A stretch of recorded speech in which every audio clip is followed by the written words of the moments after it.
Ang pag-ani sa mundo. Pagkatapos, nakakita ako ng maputing ulap na may nakaupong parang tao. May gintong korona siya at may hawak na isang matalim na karit. At may isa pang anghel na lumabas mula sa templo at sumigaw sa nakaupo sa ulap. Gamitin mo na ang karit mo, dahil panahon na ito ng pag-aani. Hinog na ang aanihin sa lupa.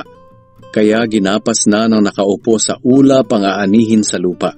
Nakita ko ang isa pang anghel na lumabas sa templo roon sa langit.